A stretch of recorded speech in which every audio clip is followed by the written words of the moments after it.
Hello guys, আসসালামু আলাইকুম।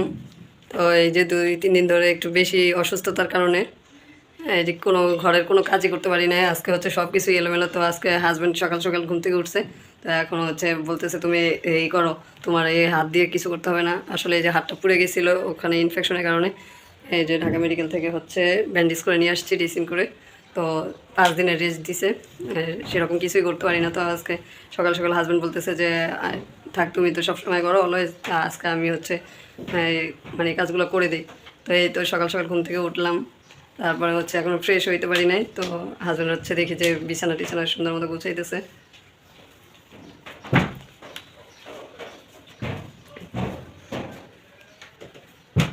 মিম, হ্যাঁ বলো। সকালে উঠছো, ওষুধ খাইছিলা?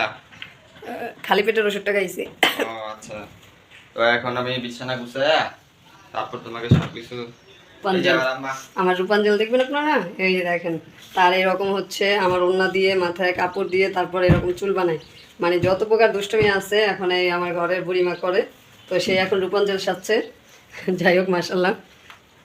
এখন হচ্ছে এই যে হাজব্যান্ড আমার কাজে হচ্ছে সহযোগিতা করতেছে। আর যেহেতু আমার ব্যান্ডেজ হচ্ছে, এই যে আমি এক হাত দিয়ে কাজ করতে পারতেছি না। বালিশ টালিশ সব কিছু গুছিয়ে নিয়েছে। আর এগুলো বালিশের খাবারগুলো হচ্ছে ওই দিন ধুয়ে দিয়েছিলাম, আর ই করা হয় নাই। ঘরের সব কাজগুলো হচ্ছে এলোমেলো হয়ে রয়েছে, কিছুই করতে পারি নাই সেরকম।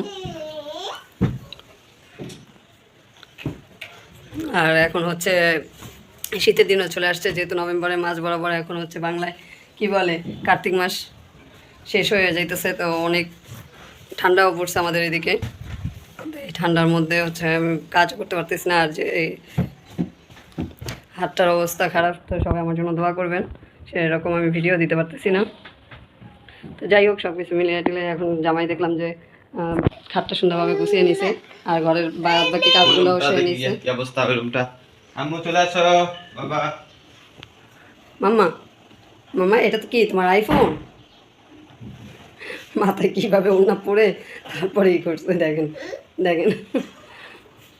মানে সে হচ্ছে ঘরের সব কাজ আমি ওর বাবা যদি গুছাই, আর সে তার একটাই দিত ঘরের সব কাজগুলো এলোমেলো করা। তো ওই রুমও হচ্ছে যারা বাবা গুছিয়ে নিছে, এই রুমও গুছানো ওকে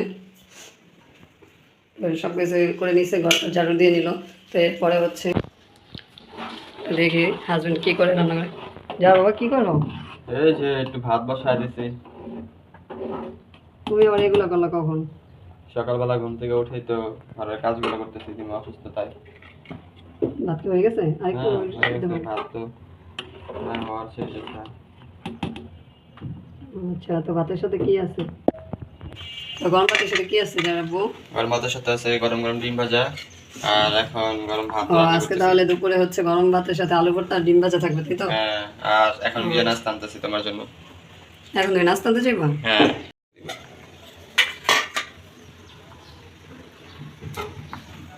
একদম হাতের অবস্থাও খারাপ, আর হচ্ছে হাতটার কারণে কোনো কাজ করতে পারি না।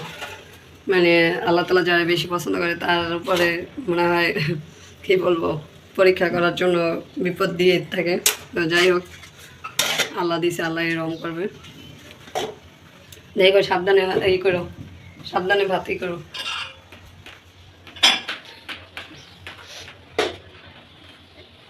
যাবো এই নিয়ে আসলে কি বলে, নাস্তা নিয়ে আসলে এই ভাজি নিয়ে এসো না, বুঝছো? এমনি ডিম আর এই নিয়ে এসো, হালুয়া নিয়ে এসো। ওখানে হালুয়াটা না অনেক মজা হয়।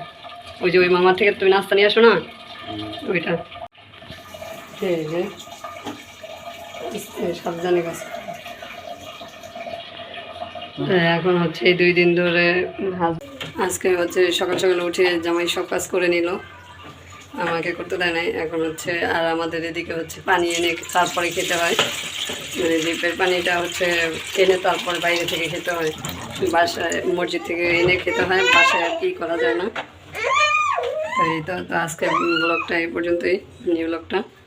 সবাই ভালো থাকবেন, সুস্থ থাকবেন, আর আমার জন্য দোয়া করবেন। তো আল্লাহ হাফেজ।